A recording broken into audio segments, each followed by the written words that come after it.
श्रीमद् भागवत गीता अध्याय 6 आत्म संयम योग।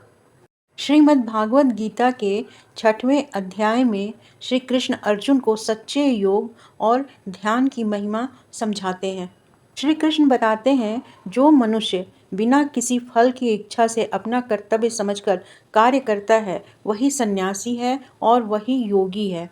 इस प्रकार से कर्म करने की प्रक्रिया निष्काम कर्म योग कहलाती है। जीवन की वास्तविक पूर्णता कृष्ण या परम सत्ता अर्थात भगवत प्राप्ति की संतुष्टि के लिए कर्म करना है। भगवान कृष्ण ने कहा, जो पुरुष अपने कर्म फल के प्रति अनासक्त है और जो अपने कर्तव्य का पालन करता है वही सन्यासी और असली योगी है। वह नहीं जो न तो अग्नि जलाता है और न ही कर्म करता है। हे पांडु पुत्र, जिसे सन्यास कहते हैं उसे ही तुम योग अर्थात पर ब्रह्म से युक्त होना जानो, क्योंकि इंद्रिय तृप्ति के लिए इच्छा को त्यागे बिना कोई कभी योगी नहीं हो सकता।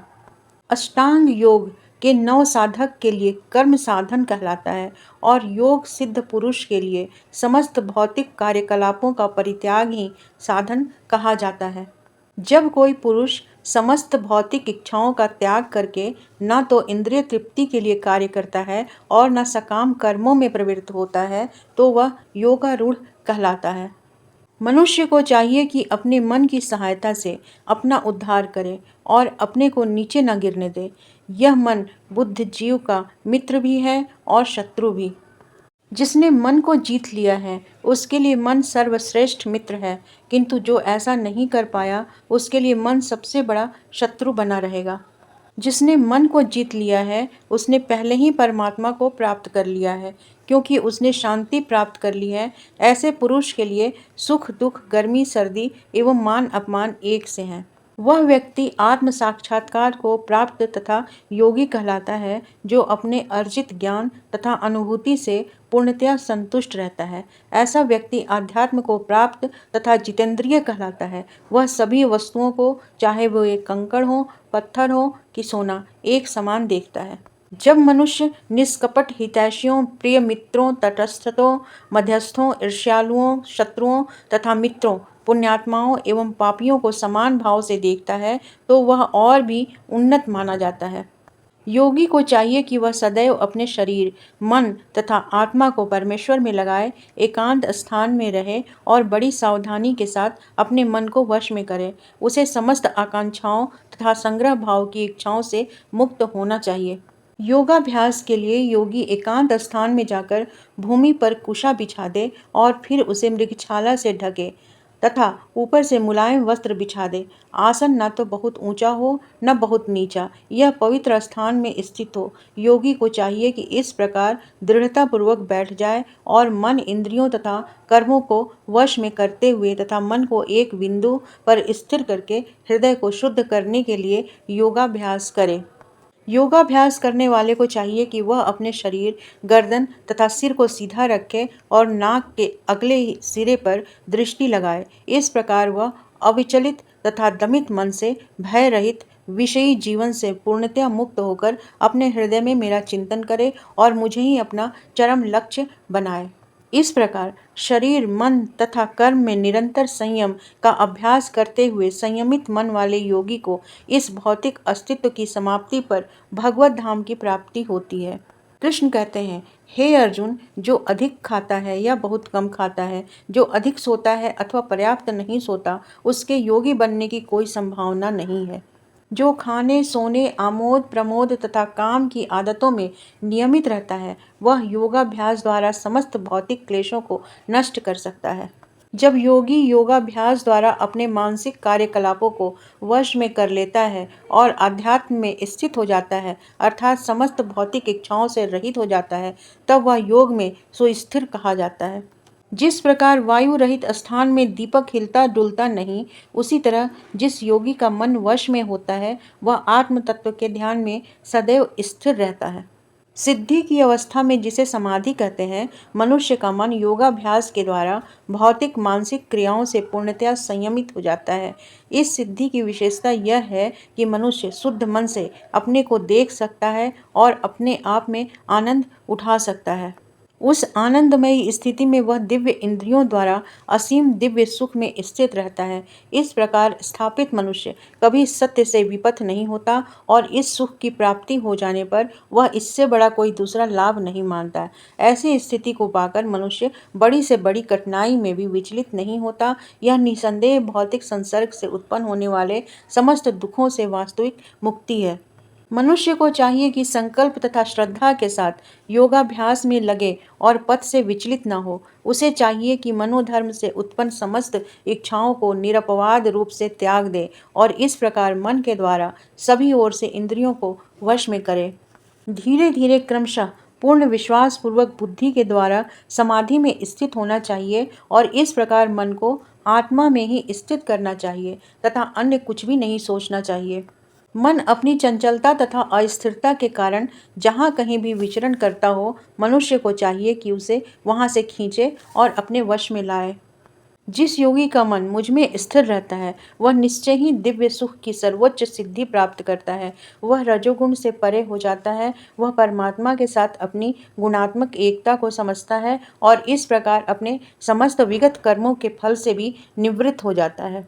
कृष्ण कहते हैं, इस प्रकार से योगाभ्यास में निरंतर लगा रहकर आत्मसंयमी योगी समस्त भौतिक कलमश से मुक्त हो जाता है और भगवान की दिव्य प्रेमा भक्ति में परम सुख प्राप्त करता है।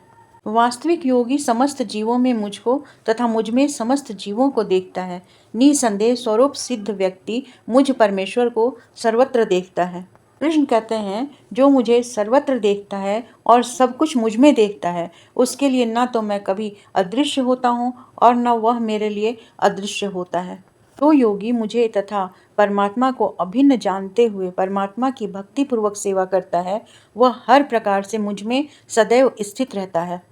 हे अर्जुन, वह पूर्ण योगी है जो अपनी तुलना से समस्त प्राणियों की उनके सुखों तथा दुखों में वास्तविक समानता का दर्शन करता है। अर्जुन ने कहा, हे मधुसूदन, आपने जिस योग पद्धति का संक्षेप में वर्णन किया है वह मेरे लिए अव्यावहारिक तथा असहनीय है, क्योंकि मन चंचल तथा अस्थिर है। हे कृष्ण, चूंकि मन चंचल, उच्छृंखल, हठीला तथा अत्यंत बलवान है, अतः मुझे इसे वश में करना वायु को वश में करने से भी अधिक कठिन लगता है। भगवान श्री कृष्ण कहते हैं, हे महाबाहु कुंती पुत्र, निसंदेह चंचल मन को वश में करना अत्यंत कठिन है, किंतु उपयुक्त अभ्यास द्वारा तथा विरक्ति द्वारा ऐसा संभव है। जिस व्यक्ति का मन उच्छृंखल है, उसके लिए आत्म साक्षात्कार कठिन कार्य होता है, किंतु जिसका मन संयमित है और जो समुचित उपाय करता है, उसकी सफलता निश्चित है। ऐसा मेरा मत है। अर्जुन पूछते हैं, हे कृष्ण, क्या ब्रह्म प्राप्ति के मार्ग से भ्रष्ट ऐसा व्यक्ति आध्यात्मिक तथा भौतिक दोनों ही सफलताओं से च्युत नहीं होता और छिन्न भिन्न बादल की भांति विनष्ट नहीं हो जाता, जिसके फलस्वरूप उसके लिए किसी लोक में कोई स्थान नहीं रहता? हे कृष्ण, यही मेरा संदेह है और मैं आपसे इसे पूर्णतया दूर करने की प्रार्थना कर रहा हूँ। आपके अतिरिक्त अन्य कोई ऐसा नहीं है जो इस संदेह को दूर कर सके। भगवान ने कहा, हे पृथापुत्र, कल्याण कार्यों में निरत योगी का न तो इस लोक में और न परलोक में ही विनाश होता है। हे मित्र, भलाई करने वाला कभी बुराई से पराजित नहीं होता। असफल योगी पवित्रात्माओं के लोकों में अनेकानेक वर्षों तक भोग करने के बाद या तो सदाचारी पुरुषों के परिवार में या कि धनवानों के कुल में जन्म लेता है, अथवा वह ऐसे योगियों के कुल में जन्म लेता है जो अति बुद्धिमान है। निश्चय ही इस संसार में ऐसा जन्म दुर्लभ है। हे कुरुनंदन, ऐसा जन्म पाकर वह अपने पूर्व जन्म की दैवी चेतना को पुनः प्राप्त करता है और पूर्ण सफलता प्राप्त करने के उद्देश्य से वह आगे उन्नति करने का प्रयास करता है। अपने पूर्व जन्म की देवी चेतना से वह न चाहते हुए भी स्वतः योग के नियमों की ओर आकर्षित होता है। ऐसा जिज्ञासु योगी शास्त्रों के अनुष्ठानों से परे स्थित होता है और जब योगी समस्त कलमश से शुद्ध होकर सच्ची निष्ठा से आगे प्रगति करने का प्रयास करता है, तो अंतोतगत्वा अनेकानेक जन्मों के अभ्यास के पश्चात सिद्धि लाभ करके वह परम गंतव्य को प्राप्त करता है। योगी पुरुष तपस्वी से, ज्ञानी से तथा सकाम कर्मी से बढ़कर होता है। अतः हे अर्जुन, तुम सभी प्रकार से योगी बनो। और समस्त योगियों में से जो योगी अत्यंत श्रद्धापूर्वक मेरे परायण हैं, अपने अंतःकरण में मेरे विषय में सोचते हैं और मेरी दिव्य प्रेमा भक्ति करते हैं, वह योग में मुझसे परम अंतरंग रूप से युक्त रहते हैं और सबों में सर्वोच्च रहते हैं। यही मेरा मत है। योग की यह सर्वोच्च दशा केवल भक्ति योग से ही प्राप्त की जा सकती है। इस प्रकार से इस अध्याय में भगवान बताते हैं कि अष्टांग योग पद्धति मन तथा इंद्रियों को वश में करने का साधन है। शरीर के अंग अपनी तुष्टि के लिए नहीं, अपितु पूरे शरीर की तुष्टि के लिए कार्य करते हैं। इसी प्रकार जीव अपनी तुष्टि के लिए नहीं, अपितु परम ब्रह्म की तुष्टि के लिए कार्य करता है। वही पूर्ण सन्यासी या पूर्ण योगी होता है। इस प्रकार से इस अध्याय में श्री कृष्ण ने बताया है कि अष्टांग योग मन तथा इंद्रियों को नियंत्रित करता है और ध्यान को परमात्मा पर केंद्रित करता है। इस विधि की परिणति परम तत्व परमात्मा की प्राप्ति होती है।